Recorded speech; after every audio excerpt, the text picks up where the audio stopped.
From the direction of the marina, I could hear the click of every auto switch, the whir of every pump, the groan of straining dock lines, and the steady gurgle of bait tanks. Then I heard it.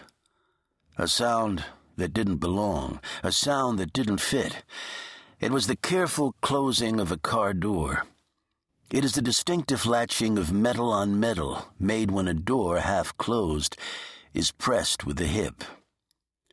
A moment later, I heard the same sound again.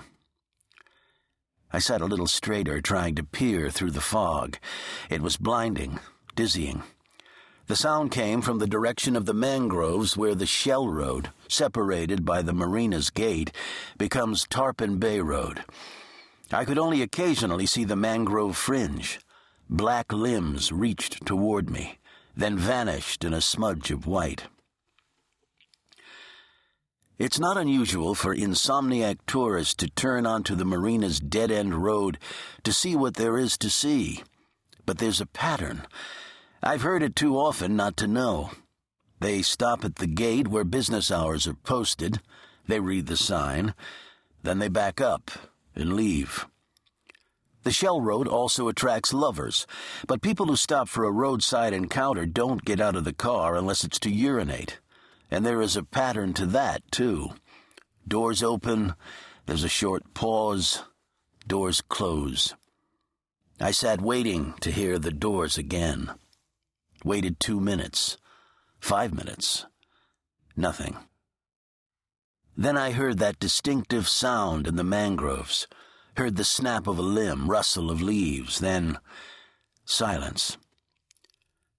Thus I knew that 2 or more people had exited a car, and at least one of those people was trying to find the path to the boardwalk that leads to my house. I stood, listened for another moment, then very quietly I began to move. I get the occasional late-night visitor. It was bar closing time on a nasty foggy night. Stumbling toward me was probably one of any number of my drunken friends with a couple of friendly drunks in tow. I could hear them explaining to me, "Doc, it was just too damn foggy to run the boat home, so I caught a ride to your place. I'll sleep on your porch. You don't mind." It's happened before. I stepped into the house, left the lights off. In any emergency situation, a man wants 2 things covered: his testicles and his toes. I was already wearing shorts, so I slipped into my running shoes, then fumbled around in my dresser drawer until I found my old 9mm Sig Sauer pistol wrapped in oilcloth, always loaded, always ready. I shucked a cartridge into the chamber. Then I stopped, remembering a recent letter I'd received from a lover, the tall and articulate Dr. Kathleen Rhodes. Correction, former lover. Among other things, her letter had described me as a man whose heart and head weren't connected, that I was capable of violence without emotion. I'd been fretting over the damn thing since I'd received it. While it's true I'm not overly emotional, I still have feelings, and her words had struck a nerve. Was I really so heartless, so insular? Now I had to admit it. She was right.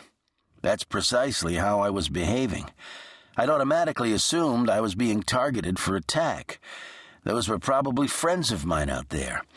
And here I was already arming myself with deadly force. I see my life as divided into 2 distinct rooms.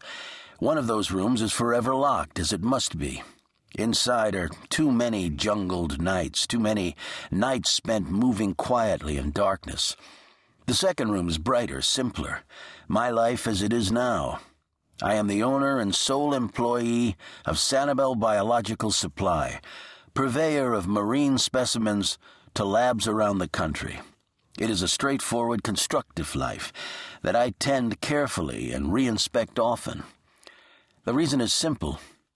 Once the door to the darker room has been opened, the creature therein is forever alive. I was sweating despite the cool air. Sweat dripped down my forehead. I took off my glasses. I didn't need them. They'd be allowed.